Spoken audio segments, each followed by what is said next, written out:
18 बोलियां हैं हिंदी की, मगही, मैथिली, भोजपुरी, बुंदेली, ब्रज और मारवाड़ी, जयपुरी। तो जो सब अलग अलग प्रांतों में बोली जाती हैं उनसे मिलकर हिंदी बनी है। तो जब तक वो लोक भाषाएं हैं, बोलियां हैं, हिंदी भी रहेगी। और ये तो अलग बात है कि कई बार भाषा जब अपने आप में एक तरफ से संशोधित होती रहती है तो एक हिंदी का रूप ये हो सकता है कि हिंदी में कुछ अलग अलग भाषाओं के शब्द जुड़ते जाते हैं। ये हमेशा से होता है। अगर हम शुरू की बात करें तो पहले संस्कृत भाषा थी। जब संस्कृत भाषा थोड़ा सा कठिन लगी लोगों को तो वैदिक संस्कृत से लौकिक संस्कृत की तरफ लोग रुझान हुए और लंबे लंबे वाक्य की जगह पर छोटे छोटे वाक्य प्रयोग होने लगे।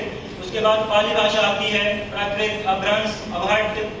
तो उस तरह से लगातार एक प्रक्रिया आती है और फिर उससे पुरानी हिंदी, और फिर पुरानी हिंदी के बाद ये जो जिस मानक हिंदी का प्रयोग हम करते हैं ये हिंदी आती है। समस्या जो होती है कि हम जिस भाषा का प्रयोग कर रहे होते हैं वो भाषा संप्रेषण का माध्यम होती है। तो जैसे ये हिंदी भाषा जो है संप्रेषण का माध्यम है, तो हम कई बार अंग्रेजी या और भी भाषाओं का प्रयोग करते हैं।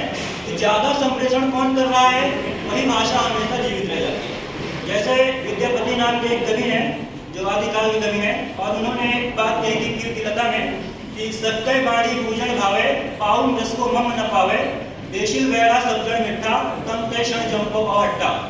शायद समझ नहीं आया होगा ये, क्योंकि अवट्ट भाषा में है। तो उन्होंने इसमें ये कहा कि सक्कय बाणी पूजन भावे यानी संस्कृत भाषा बुद्धिमान लोगों को भाती है, और पाउन रस को मम न भावे यानी कि प्राकृत भाषा मर्म तक नहीं पहुंच पाती है। देशी वेड़ा सज्जन मिठा, देशी भाषा ही सबसे मीठी होती है क्योंकि ये सभी लोगों को समझ आती है। इसीलिए मैं देशी भाषा में यानी कि अवहट्ट भाषा में ये रचना लिख रहा हूँ। तो कई बार ऐसा होता है कि भाषाएं हमें सब आनी चाहिए। जैसे कि विद्यापति हैं, उनको भाषाएं संस्कृत भी आती थी, प्राकृत भी आती थी, अब लेकिन वो लिखते किस भाषा में थे, अवहट्ट में या पुरानी हिंदी में। भाषाओं को सीखना चाहिए क्योंकि भाषाओं को सीखेंगे तो हम उन संस्कृतियों से भी परिचित हो पाएंगे, लेकिन अपनी भाषा का सम्मान भी उतना ही जरूरी है।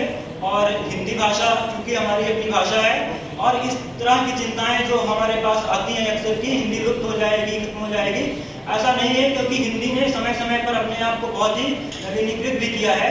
जैसे कि आप जब शुरू में देखते हैं कि गंगा लिखना होता था तो उसके साथ अंगा लिखा जाता था, लेकिन उसके बाद ये हुआ कि जो भी पंचमाक्षर होते हैं उनके लिए ऊपर एक बिंदी लगाकर या अन्य वाली मात्रा से उस जो एक तरह से कहिए कि बहुत जटिलता थी उसको दूर किया गया।